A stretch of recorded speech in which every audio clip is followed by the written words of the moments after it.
I remember the sound of the rain tapping gently against the windows that Saturday morning. It was the kind of morning that felt quiet and calm, the kind where you could just stay home and take it slow without worrying about the clock.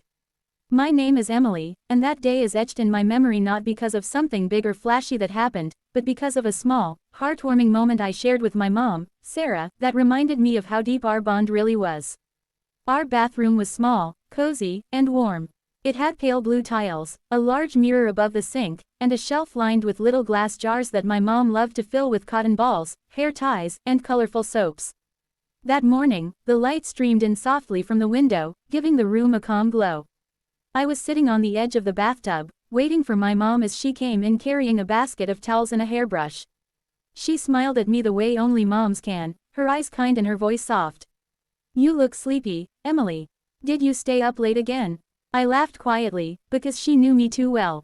"Just a little. I was reading." "Of course," she said with a shake of her head, though I could see the pride in her eyes. She loved that I was always curious about the world. Then she set the basket down and sat beside me. "Well, today you're mine. No screens, no books, no distractions. Just us. Deal?" I nodded. A deal with my mom was always a good deal. She picked up the brush and began gently working through my tangled hair. The bristles tugged a little, but her hand was steady and careful, never rushing. There was something comforting about the rhythm of it, the way she hummed under her breath, a song she used to sing when I was younger and she would brush my hair before school. As she brushed, we talked, about little things at first.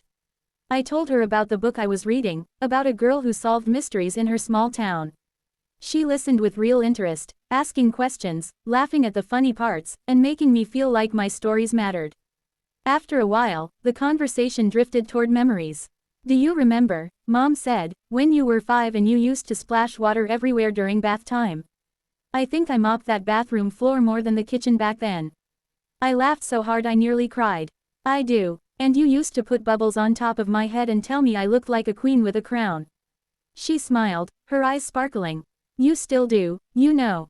My little queen." I rolled my eyes playfully, but inside, my heart swelled. Sometimes parents say things you brush off in the moment, but deep down, they sink into your soul like warm sunlight. When she finished brushing my hair, she began braiding it the way she always used to. Her fingers moved gently and carefully, weaving each strand with precision. I could see us in the mirror, her concentration, my calmness, and for a second, it felt like time stood still. The bathroom was filled with simple sounds, the drip of the faucet, the rustle of hair between her fingers, the occasional creak of the floor. Nothing extraordinary was happening, but it felt extraordinary anyway. Because it was just us, sharing space, sharing love in the smallest ways. After my hair was done, she reached into the basket and pulled out a little jar of lotion. "Your hands look dry," she said. Before I could protest, she dabbed some onto my hands and rubbed it in gently, like she used to when I was little. Her touch was warm, her care obvious in every motion. "You'll probably think this is silly," she said softly, "but I miss these moments. When you were younger, we were always together in here. Brushing your teeth, getting ready for school, telling stories while I fixed your hair. Now you're growing up so fast, and sometimes I feel like I blink and I miss whole years." I looked at her then, really looked. Her face, the little lines around her eyes, the way her hair had a few more silver strands than before. She wasn't just my mom, she was a person who loved deeply, who worried, who carried so much. And I suddenly understood what she meant. "I miss it too," I whispered. "But just so you know, I still love being here with you." Her eyes softened, and she hugged me right there on the edge of the bathtub. We stayed like that for a long moment, the kind where no words are needed. Later, we ended up talking about dreams, hers and mine. She told me about how she once wanted to be a teacher, but life had taken her in a different direction. She never regretted it, because she had me, but she said she still dreamed about writing a children's book someday. I told her about wanting to travel the world, see new places, and write stories of my own. She squeezed my hand and said, "Promise me you'll chase your dreams, Emily. Don't wait like I did. Go after them, no matter what." "I promise," I said. And I meant it. The rest of the morning went by slowly. We painted our nails in the bathroom, giggling when we smudged the polish.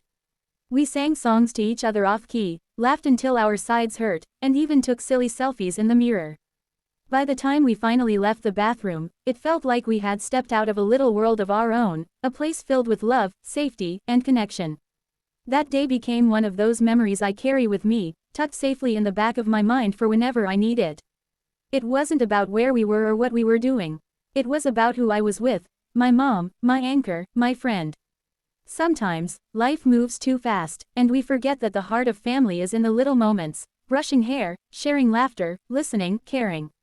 It's in those quiet mornings in the bathroom, where love shows itself not through grand gestures but through simple, everyday actions. And that's why this story matters to me. Because in that small bathroom, on that rainy Saturday morning, my mom and I shared more than space, we shared our hearts.